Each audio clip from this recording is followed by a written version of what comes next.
Chapter 49. Stella leaped high over her opponent's head. The wolf swapped at her but missed. The dragoness landed and swung her tail, sending a surge of electric energy at the wolf. The canine caught the orb and smiled. Stella only smiled back. The wolf hurled the lightning orb at Stella, and Stella caught in the arch of her tail and swung it back at the wolf, adding more power this time. The wolf caught the orb yet again, spun around and flung it back, tripling the orb's output. Stella saw what was coming and jumped back into the air. She caught the energy ball in her front paws and backflipped before sending the ball right back. The wolf barked excitedly and extended a hand to catch the orb. It was soon that Stella pulled her trump card. She clicked her teeth together and sparks crackled all around her jaws. The wolf yelped in surprise as he found himself bound in an electrical current. Each time he had made contact with the orb, the dragoness had drawn him deeper into her trap. Stella spread her wings wide and flies her membranes, intensifying the electromagnetic field holding the wolf in place. The orb detonated, and the shockwave sent the lightning dragoness tumbling back through the air. The dragoness smiled as she watched the wolf pick himself up off the ground. The beast glared at her.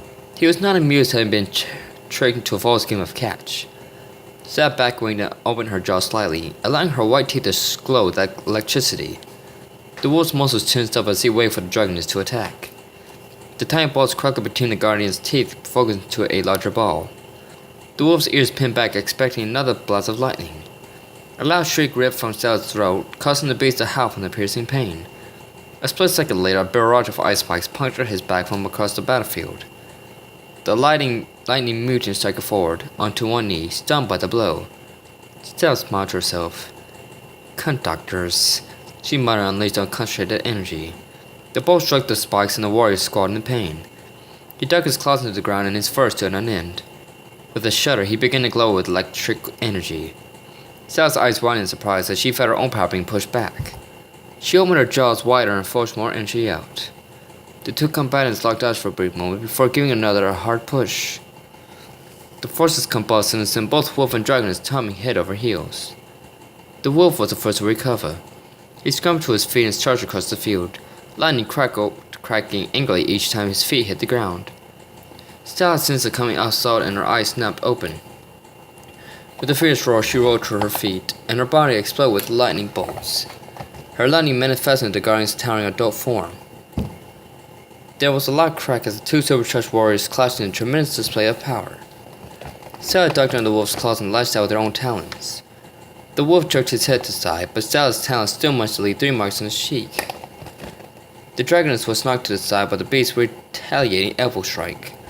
She felt her ribs crack from the blow, but pushed the pain to the back of her mind. The manifested dragoness swung upon and missed the wolf. The canine jumped backwards right into Stella's trap. The dragoness swung her tail, bringing a wave of electricity into the ice shards that remained on the wolf's back. The wolf howled as he felt his body begin to tear itself apart from the inside out. Just when the lightning guardian thought she had gotten the upper hand, the wolf turned on her with furious yellow eyes. His teeth flashed with dark energy, and his claws began to glow with dark lightning. "What the hell?" Stella gasped. The mutant struck the ground and sent a dark pulse in the dragoness. Stella screamed and her legs buckled under her, numb from the shock. The wolf leaped in the air, his beastly form growing larger as his energy increased. "Son of a..." Stella roared away as the wolf brought his fist slamming to the ground where she had just been a moment before. The dark magic burst from the wolf's fist and struck the dragoness in the side. Stella cried out as she tumbled across the ground. The beast barked angrily and lunged for the dragoness's throat, teeth dripping with saliva, thirsting for blood. Stella summoned all her strength back into her legs and sprang as high as she could into the air. The wolf looked up in time to get shot with lightning bolts. He yelped and thrust to the ground, drowned on the ground. Stella didn't relent. She dug down deep and roared again. The chains of lightning began to focus to one concentrated bolt. The wolf's hair stood on end as he began to go berserk. Stella's bolt straight off his fur as he summoned the dark lightning from his well of powers. The lightning guardian's eyes grew wide as she watched the abomination swat a bolt back at her. Stella screamed as she felt her own attack overwhelm her senses. Her scales and flesh began to burn from the searing heat. There was a brilliant flash of light and a deafening explosion. The wolf crouched down and shielded himself from the blinding light. When the glow died away, he looked around curiously. The dragoness was nowhere in sight. Lifting his nose to the sky, he took a series of whiffs, only to have his attention grabbed by an angry roar from behind. The canine whirled around and stared across the battlefield. His eyes locked on his packmate and the two fire-breathing dragons that were standing before him. Ember stared at Flame in horror. The fire guardian held the spear in his jaws, inches from her face. She wasn't as terrified of the weapon as she was of the guardian himself. His spell was covered in angry, red-glowing, flame-like markings. There was a loud hiss as the spear burned away between Flame's jaws. Flame? Ember stammered. It's alright. Flame assured her without turning to look in the eye. I promise. But... Flame... How? The fire guardian turned to look at her over his shoulder. Do you trust me? Ember was silent for a second, then nodded. I trust you. Flame smiled. Good. The burned wolf lunged for the fire breathers. Flame whirled around and slammed a paw into the wolf's throat. The beast staggered back, gagging and clutching at its neck. Flame waited for the deformed mutant to get his bearings again, but when he was interrupted by a howl from behind. The fire guardian turned in time to see the lightning wolf's tail had been found charging across the field. Look out! Ember shouted and leaped to intercept the beast. Pink dragons tackled the lightning mutant in midair, and the two rolled over each other, clanging and slashing madly. Ember! Flame hollered. The wolf he had struck slumped a heavy hand down on top of him, pressing him to the ground. Flame groaned from the pain and grated his teeth. The markings burned at the wolf's flesh, causing the canine to yank his hand back. Flame struck the monster across the face, sending him bouncing across the ground and charged at the other wolf. The lightning warrior managed to pull Ember off of him and brought her up to meet his eyes. The dragons glared defiantly and clawed at his arm, tearing it to shreds. The wolf only once began tying his grip on the dragoness's neck. Ember cuffed hard as she struggled for air. Her world was beginning to spin and her vision was fading fast. Just as she was about to pass out, Flame's roar brought her back. The blazing red dragon barreled at the wolf's chest, shattering the bones in his chest wall. The wolf released Ember as his body skidded across the ground. Flame moved to catch the dragoness in his forearms, but only managed to get knocked onto his back. Flame coughed and sputtered as Flame had her close to him. Are you alright? Flame asked worriedly as his marking began to fade away. I've been better. Ember half giggled, half coughed. Thanks for the catch. Flame chuckled. You know I'll always be there to catch you when you fall. That's why I love you. Ember smiled flirtatiously at him and rolled off his chest. Several yards away, the lightning wolf got to his feet. He clutched at his burning chest and the scorch mark on his chest. At the same time, the scuttled wolf staggered to his feet. He was beginning to wear down, but not to the point where he wasn't able to fight anymore. Both wolves looked at one another, taking their cues. They howled as he rushed across the field. Here we go again! Ember called as Flame's marking lit up his body again. Snow watched as the battle raged down above him. Spyro and Cinder had been matching each other blow for blow without showing any signs of wearing down. Devil grew in irritation. How are we supposed to capture the purple one? She's keeping him all the way up there. Suddenly, the earth shook and his whirlwind spinning out of control. After several moments of lying on the ground, staring up at the dragons above, he returned to his senses. The pack leader propped himself up and clutched at his jaw. It was swollen with blood, and his big fang was missing along with several other teeth. I don't think they are your biggest problem. An angry voice came from the darkness of the forest. Snarl jumped to his feet and grabbed his weapon that lay on the ground beside him. Just then, the ground burst up and grabbed hold of his blade. The elf barked in surprise and tried to yank it free. With a mighty tug, he wrenched it from the ground. No sooner had he lifted his head than he was struck with an earth missile and sent flying backwards to a cluster of trees. The sound of snapping tree trunks hurt his ears almost as much as the stones, dirt and debris falling down on top of him. Snarl shook the stars from his hand and growled angrily. Whomever was challenging was going to regret it soon. With an angry growl, he burst free from the pile of rubble and scanned the forest for his opponent. Who's there? Show yourself! He tightened his grip on his weapon and bared his bloody fangs. It was then the Tremor stepped out into the open. A heated glare exploded across his face. Beside him emerged a pale blue dragon with a royal purple crest and fierce violet eyes. You! Star pointed his blade at Tremor. Candace looked between the two of them in surprise. Oh, so you recognize me? Tremor cocked his head to the side, keeping his eyes locked on the wolf. It feels like I have seen you before. Snarl growled and climbed across the wreckage, but I'm not sure where. Without warning, Tremor charged the alpha wolf. He stumped to the snarl, leaving Candace watch in shock as the two bit and slashed at one another. At last, Tremor got the upper hand when he struck the alpha across the face with his clubbed tail. Snarl stared up at the earth dragon with a punch-drunk expression on his face. You were the one who killed my sister! Tremor snarled as he pinned the owl's shoulders to the ground. You took away what the only family had left. Tremor! Candace called as she wanted to catch up to them. Her muscles tensed as she was ready to jump in and help if he required it. Snow looked up at the Earth Dragon staring at him, down at him with pure hatred burning in his eyes. It was then that Krim began to glow with green energy again. His eyes flashed bright yellow-green as Snow began to recognize his face. The memories came flying back to him. The invasion of the underground dragon city, the catching of the black dragon's lair, and the sight of the young Earth Dragon is fighting against his packmates. A smile spread across Alva's mouth as he recalled the event. Ah, yes. I remember seeing a dragon that looked a lot like you. She killed a lot of my warriors. Good. Tremor spat on the wolf's forehead. Snarl ignored the gesture and his smile continued to grow. She was a good fighter, but she wasn't that good.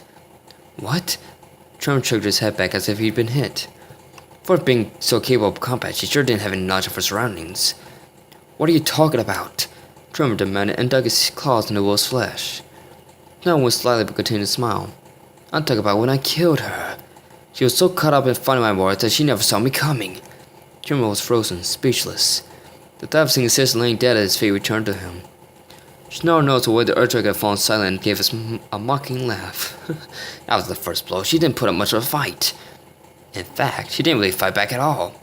Tremor, don't listen to him, Candy shouted. She could feel her own temper rising and could only imagine how high the Earth Guardian was going. It was basically like butchering a sheep, Snarl laughed. Except this sheep didn't have wool and had a longer tail. Which, by the way, you may have noticed I hacked in a few places to make it shorter. The wolf flapped again, and Tremor felt his heart pound against his chest wall. It hurt. It hurt to breathe, and it hurt to think about his lost sister. Snarl stopped and grew louder, and the other dragon's consciousness began to slip away. Snarl continued to taunt the young dragon as he watched his transformation. The dragon's scales began to fade until they were dark olive green. The scales on top of Tremor's head turned jet black, and his grip on Snarl tightened. Tremor! Candace shouted. She couldn't take Snarl softer anymore. She took a step forward, then froze when Tremor let out an agonized roar. The Earth Dragon struck the wolf across the face. Snarl felt his cheekbone crack, but continued to laugh. Shut up! Tremor bowed and struck the wolf again. Shut up! Shut up! Shut up! With each cry, he would strike the wolf again and again. He could barely breathe anymore. His mind felt numb. His whole body felt numb. All he could feel was the pain as the laughter continued. Tremor, stop! Candace rushed up to him and tried to pry him off with Snarl. Get off me! Tremor fumed through his dragoness off. Candace looked back and stomped hard against a tree. The trunk shook and leaves fell all around her. The eyes got struggled to hold on to consciousness. She watched the Tremor's complexion grow darker and darker, until his scales were nearly all black. The memory of Dark Spyro flashed through her mind and suddenly brought her back to reality. The dragon was on her feet in an instant. Tremor continued to pound away at the sniggering alpha wolf. His paws were covered in blood, and Snarl was beginning to feel the pain of his injuries. The other dragon pressed his sharp claws to the wolf's neck and leaned down until his nose was nearly touching the wolf's. Snarl coughed as the air flowed to his nose began to staunch. Go ahead, Tremor growled. Try and laugh now. Tremor, that's enough. Candace tuggled him off of Snarl, and the two rolled across the ground, leaving the wolf to cuff and sputter. Get off of me, Candace! Tremor roared and tried to shake her off of him, but this time the dragons held on tight. Let go! Never! The dragon shouted as Tremor's elbow caught in the face. Leave me alone! I have to kill him! He killed Gaia! He killed my sister! It took a moment for Candace to finally get the upper hand on Tremor. She pinned his arm to his side and locked her hind legs around his. Holding him in place, she struggled to free himself from her grasp and go after the wolf again. I won't let you do this, Tremor. I won't let you lose yourself for your sister's sake. I thought you were my friend. Tremor shot fierce and his struggling became more violent. How can you side with that bastard? He killed Gaia, my sister, and your friend. How could you?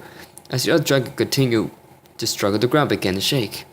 What the hell is going on? Ember shouted over the thunder of the shaking earth. All around, cracks in the ground began to open up. The earth had consumed everyone in the area. It feels like Tremor again, Flame gasped as he leaped in the air and beat his wings to stabilize himself. He looked down at the two meaner wolves struggling to stand on the rocky earth. The rocks that burst off of the ground knocked them off balance. The fire breathers saw their chance and opened their jaws wide.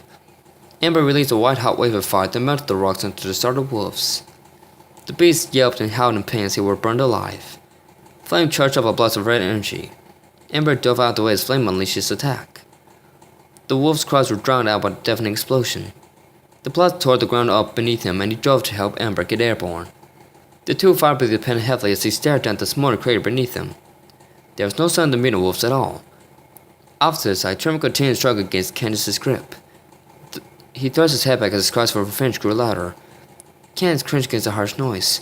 "Damn it, Tremor!" She cursed as she felt him begin to slip free from her grasp. "He's so distraught, he's going to destroy everything!" she shouted in her mind. The dragons had only one other option she could think of to stop him. Just as he was about to give her a hold on him, Candace put on top of him, bending his head to the ground. Before the other dragon could react, she bared down hard on the base of his neck. The other guardian's eyes blinded from the sudden sensation of pain. He froze for a moment, paralyzed by the dragon's actions. A split second later, there was a loud snap. Tremor's pupils diluted and his world turned pitch black. Candace released him from her jaws and let his limp body fall to the ground. His blood stained the rim of her mouth and tainted her taste buds. "Thanks for the help," Snarl chuckled. "You'd make a decent wolf warrior." Candace gave him a cold glare. "Don't flatter yourself." She spat a small barrage of icy darts at him and peppered him generously. Snarl growled in vexation collapsed to his knees. "I can't blame Trevor for wanting to spread your carcass all over the ground. What you wolves have done to us dragons, what you in particular have done to him, it's unforgivable. So why spare my life now?" Snarl sneered at the ice dragons with sinister yellow eyes. "Because I would never want to see Trevor lose himself for something as meaningless as revenge. I won't sit by either and watch him be torn apart by hatred." Candace moved closer to Tremor's body and spread her wings wide. "I suggest you get out of here while you can, or I'll change my mind and end your life myself." Snarl just laughed. Candace thought he was about to go on attack again, but much to her surprise, the wolf turned around out to the field. The dragon sighed. She suddenly felt exhausted as she lay down beside Tremor and curled herself around him. She knew she had done the right thing by stopping him. "So why do I feel so guilty about it?" she muttered under her breath. She closed her eyes and began to cry. High above, Cinder and Spyro clashed again and again. Both were covered in cuts and bruises, but nothing serious enough to be fatal. Both wore smiles across their faces as they continued to spar. Despite the current circumstances, they were both having fun. With snow suddenly appeared from the cover of the tree, Cinder's smile disappeared. "Damn it, I think we're out of time," she said as she lunged to Spyro. "So what do we do?" Spyro asked. He dodged her talons as she rose by and swung his tail at her. The blow connected, but Cinder brushed it off as if for nothing. "Hit me!" Cinder shouted and turned his face to him. She began to go with convexity, indicating what she meant. "Use everything you've got, Spyro." The poor dragon hesitated for a moment. Then he nodded and the two began to circle each other. Spyro's power began to rise and his purple aura began to illuminate the sky. As Snarl watched from below, Cinder gave a loud roar and charged. She swung at Spyro with a massive paw, only to have the purple dragon weep to the side and slam his tail under her jaw. Cinder's head rocked back, exposing her bare stomach. Spyro opened his jaws wide and unleashed a concentrated beam of convexity. The energy struck Cinder's chest and propelled her into the ground, nearly crushing Snarl in the process, and had Alpha not dove aside at the last second. The attack was enough to leave Cinder slightly dazed as she rose to her feet. She shook the dirt and ash from her scales and noticed Snarl getting to his feet several yards away. The dragon hissed up at the purple dragon and her eyes flashed with convexity. She turned and snatched at the wolf and took to the air. As she flew off, she glanced back over her shoulder to gaze at Spyro, who remained hovering in place. Spyro sighed sadly as he watched her disappear over the horizon. Sparks poked his head out of his hiding spot. When he saw that the coast was clear, he flew up beside Spyro and squinted in the distance. "I'm guessing she's leaving us alone for now," he asked. "I guess so." Spyro nodded slightly. He wished she didn't have to go back to wherever she might be going. "Hey, Spyro, if you're that worried about her, why don't you just follow her?" Spyro nearly slapped himself in the head. "Why didn't I think of that before?" "I don't know. Too busy ugling your girlfriend, probably." Sparks shrugged. Spyro flew a few feet and slowed to a stop. "Hey, what's wrong, buddy?" The dragonfly noticed the expression on his brother's face. Spyro sighed sadly, but then smiled returned shortly after. "Nothing. We don't need to follow her." "What? Why not?" "I thought—" "It's alright, Sparks." Spyro looked at his brother, his eyes filled with tears. "I love Cinder and I trust her." The dragonfly glanced from the purple dragon to the horizon and back before shrugging again. "Well, if you say so." Spyro just chuckled. "Come on, let's go gather the others." The two of them drifted to the ground and met Flame and Ember. The Fire Guardian's Marcus had disappeared, but Ember was keeping her distant from him. "Are you guys okay?" Spyro asked as she approached him. "We're alright," Flame nodded. "Somehow I find that hard to believe when you look like that." Spyro Sparks pointed the puncture wounds on Flame's back. It's not as bad as it looks. Flame waved apart dismissively. I'll recover in no time. He honestly felt like he was dying inside. He could taste blood in his mouth, but was refraining from coughing for fear of worrying his dragonness. Where's Tremor and Candace? Sprout looked around. Right here. The four friends turned their heads to see the ice dragoness walking towards them. Where's Amber? Where's Tremor? Amber asked, a look of concern spread across her face. He's back there. Candace gave her head a slight thrust behind her. He'll be fine. But I suggest we make camp for the night. Sounds good to me, Sparks yawned. I'm beat. How can you be tired? Flame Maxton raised her brow. You weren't the one doing all the fighting. No, but it's no less time watching you guys. Hey guys. Candace looked around the open field. Where's Stella?